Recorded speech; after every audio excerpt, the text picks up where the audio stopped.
यहाँ निरूपण चल रहा था कि भगवत तत्व जो है निरालंब, मन वाणी से अतीत है भी या नहीं। एक बहुत बड़ी विचित्र बात है। कोई वस्तु अनुभव का विषय बन जाए तो हम कह देंगे दृश्य है, दृश्य होने का नश्वर है। वेदांतियों का क्या लगता है? दृश्यत्वात् और दृष्टिगोचर ना हो तो बहुत धाके आ जाते हैं कि है ही नहीं, ध्यान गया या नहीं। इसे तटस्थ लक्षण समुख लक्षण दोनों की अपेक्षा है।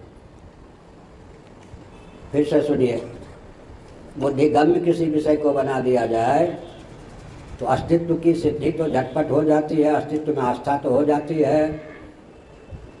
लेकिन वेदांती कहते हैं अनुभव्य होने के कारण, दृश्य होने के कारण, अनुभव का विषय होने के कारण नश्वर है। लौनी इनके चपेट से मुक्त होना बड़ा कठिन। वेदांती ही वेदांतियों के चपेट में पड़ जाते हैं।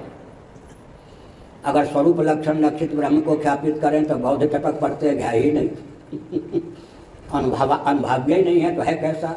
अस्तित्व तो उसी का मानेंगे जो अनुभव्य हो, अनुभव का विषय हो। पंचदशीकार ने बहुत अच्छा उदाहरण दिया।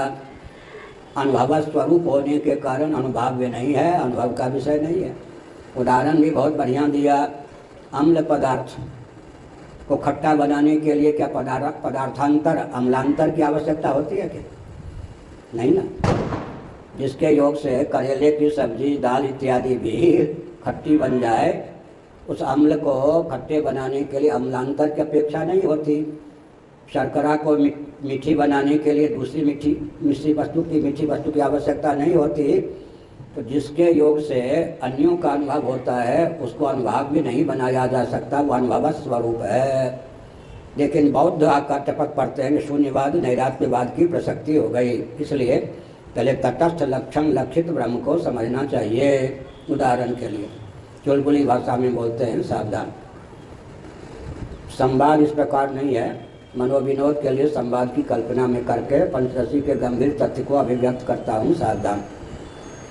गुरुजी, पत्नी का दर्शन हुआ, मालपुए का स्वादन किया, रबड़ी का, कचौरी का, घाट पर स्त्री पुत्र इन सब का दर्शन हुआ। हमारी भावना है कि आत्मा का भी दर्शन करा दीजिए, बड़ी कृपा होगी। कल भी हमने संकेत किया, आज भी किया, आत्मदर्शन होगा कैसे? लेकिन चेले की मचल, गुरुजी जब घटपटादी का दर्शन संभव है तो आत्मा का दर्शन करा दीजिए, बड़ी कृपा होगी। तब गुरुजी ने कहा, चेला जी मैं दर्शन कराता हूँ, कर लो, लेकिन दृढ़तापूर्वक। वो क्या है? शब्द ज्ञान में जो ज्ञान है वो आत्मा है, हो गया दर्शन। मुख के दर्शन के लिए अगर कोई मचल पड़े तो दर्पण के माध्यम से मुख का दर्शन कराएंगे या नहीं? तो दर्पण में जो मुख है वो मुख है या ग्रीवास्थ मुख है? लेकिन वो कहेगा या नहीं कि मुख का दर्शन हो गया? ध्यान गया? यहाँ तो काला कलूटा दर्पण हो तो मुख की अभिव्यक्ति नहीं हो सकती। दर्पण में लागी काली तो दरस कहाँ थे पाई। दर्पण में लागी काली तो दरस कहाँ थे पाई। लेकिन भगवान ने आत्मदर्शन के लिए काला से काला, कलूटा से कलूटा दर्पण भी पर्याप्त माना है।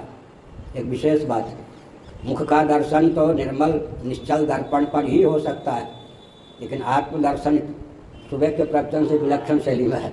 आत्मदर्शन ऐसा सुलभ है, सबसे काला कलूटा दर्पण में भी आत्मा के अभिव्यंजकता की क्षमता सन्निहित है।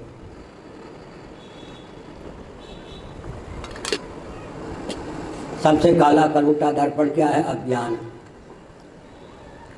शब्द के माध्यम से आत्मा का दर्शन किस रूप में होगा? शब्द ज्ञान के रूप में। स्पर्श के माध्यम से आत्मा का दर्शन स्पर्शक ज्ञान के रूप में।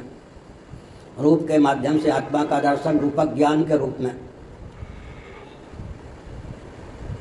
शब्द स्पर्श रूप। रस के माध्यम से आत्मा का दर्शन रसक ज्ञान के रूप में। गंध के माध्यम से आत्मा का दर्शन गंधक ज्ञान के रूप में। घट के माध्यम से आत्मा का दर्शन घटक ज्ञान के रूप में। अब दुख बहुत ही विकट दर्पण है, लेकिन दुख के माध्यम से आत्मा का दर्शन दुखक ज्ञान के रूप में। सुख के माध्यम से आत्मा का दर्शन सुखक ज्ञान के रूप में। बहुत काला कलूटा दर्पण है अज्ञान। अज्ञान के माध्यम से आत्मा का दर्शन अज्ञानक ज्ञान के रूप में। अब कोई कह सकता है कि आत्मदर्शन से मैं वंचित हूँ। ज्ञान ज्ञान ज्ञान ज्ञान, पंचदशी का पहला अध्याय।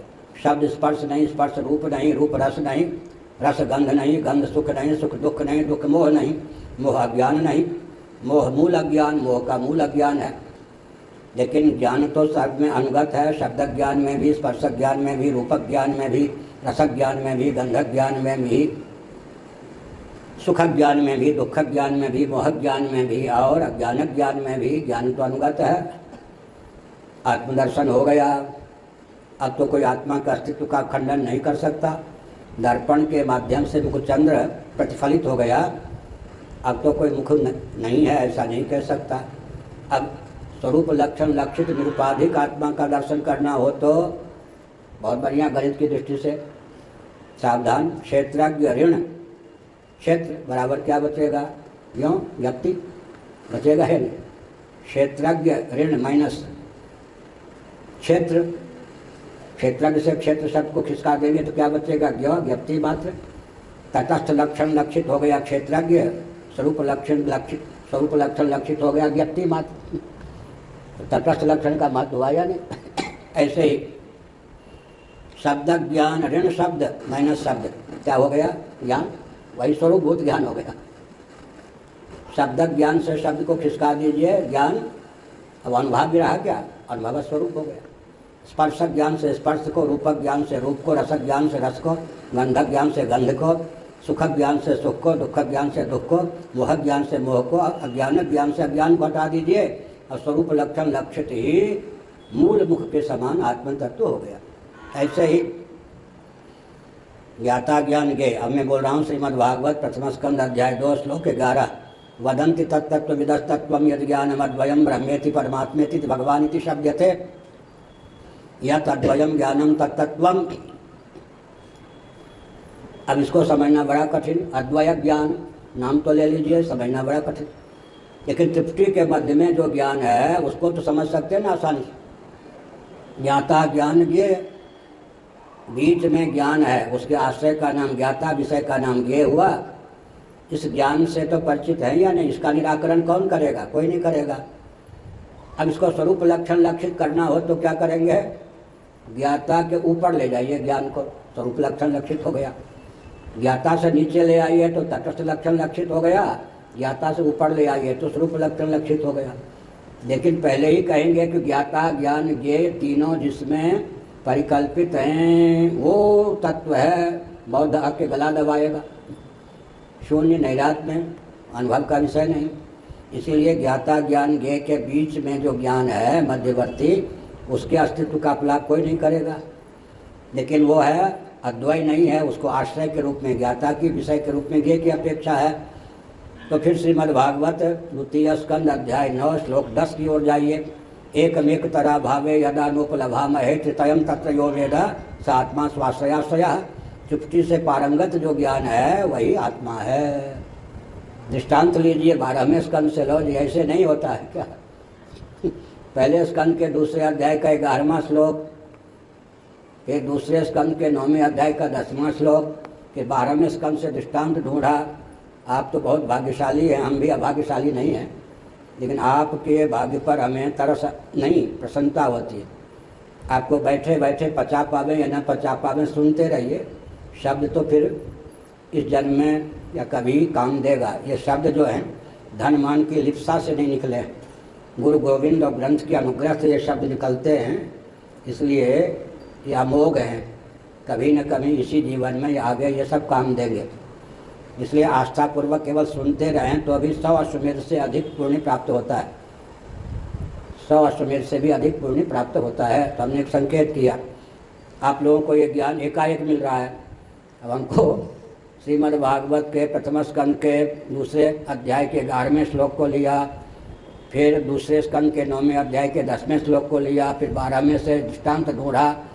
कितना दिन लगा होगा, 40-50 घंटे लगे होंगे, तब जो ज्ञान प्राप्त किया वो आपको पंखा के नीचे, दरी के नीचे आइए महानुभाव बैठिए के बाद मिल रहा है। क्या कोई घास छोलने के लिए नहीं कहा जा रहा है, या पानी भर के पिलाइए, कोई सेवा नहीं बताई जा रही, ठीक है। न कहा जा रहा है 2 रुपया दीजिए, न कहा रहा है कि एक माला लेकर आइए, कुछ भी नहीं कहा जा रहा है ना। इसीलिए हमने कहा क्या है, फिर एक तेज को लेकर चुटकी बनाइए, नील पीत श्वेत आदि रूप हो गए, तेजोनिष्ठ गुण विशेष अद्भुत। नेत्र अध्यात्म और सूर्य वहाँ दीपक है, सूर्य अधिदैव अब हो गया। बिना तेज के रूप नहीं, रूप के बिना भी तेज, बिना तेज के नेत्र नहीं, नेत्र के बिना भी तेज, बिना तेज के सूर्य नहीं, सूर्य के बिना भी तेज, हो गया ना। अब दृष्टांत को दार्ष्टात्मिक में ढाल लीजिए। ज्ञ के बिना अखंड ज्ञान नहीं, ये नहीं कह सकते, ये बिल्कुल नहीं कह सकते। अखंड ज्ञान के बिना ज्ञ नहीं, अखंड ज्ञान के बिना त्रिपुटी के मध्यवर्ती ज्ञान नहीं, अखंड ज्ञान के बिना ज्ञाता नहीं। इनके बिना भी वो है, अन्वय व्यतिरेक से ज्ञान तत्व सिद्ध हो गया।